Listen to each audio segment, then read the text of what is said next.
When was the last time you actually woke up feeling rested? Not functional, not okay once I've had a coffee, but actually fucking rested.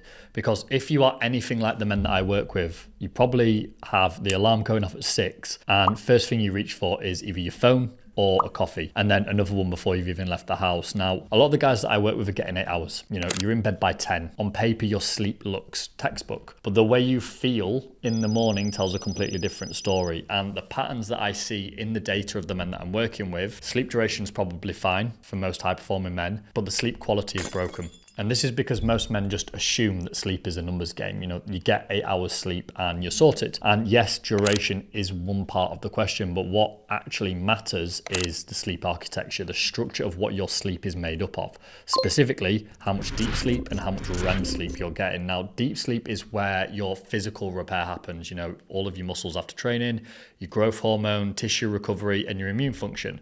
Now, REM is where the cognitive recovery happens. That's your memory, it's your emotional regulation, and that mental clarity. So you can be in bed for 8 hours and only get 30 minutes of deep sleep. That isn't recovery, that's lying down and having a rest, basically. And why this often fails men is because you'll go to your GP, you'll get your bloods back and told you're fine. You'll probably buy a wearable and it tells you that you sleep 7 hours and 40 minutes and the system says everything's working, but the wearable isn't measuring why you wake up exhausted. It's just giving you the feedback, and the GP isn't measuring why your sleep architecture is broken to begin with, because broken sleep architecture isn't a disease, it's a dysfunction, and dysfunction often sits between the gap between normal and optimal that conventional medicine just doesn't measure or have a system for measuring. And the system that they should be measuring in high performing men, the most common driver of sleep dysfunction is cortisol dysregulation. So essentially cortisol should drop through the evening and bottom out around midnight, then rise before you wake. That's the usual rhythm. Now, if you're running a business, training hard,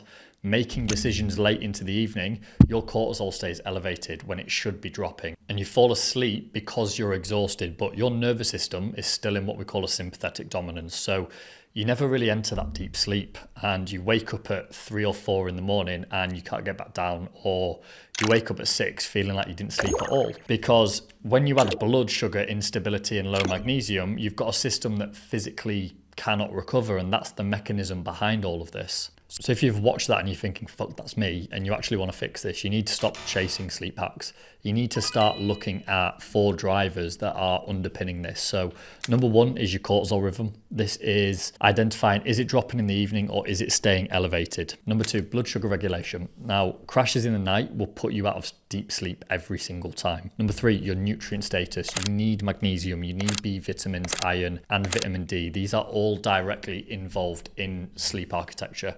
And number 4, your recovery markers, things like inflammation, your HRV. These will tell you whether your system is actually repairing or just resting. And once we identify which of those drivers is actually out, sleep architecture starts to repair itself within weeks. Now, not because you've added another supplement that you didn't need, but because you removed the biological handbrakes that are actually preventing recovery. So if you are sleeping 8 hours and you're still waking up exhausted, there is a reason for it, and it's not discipline.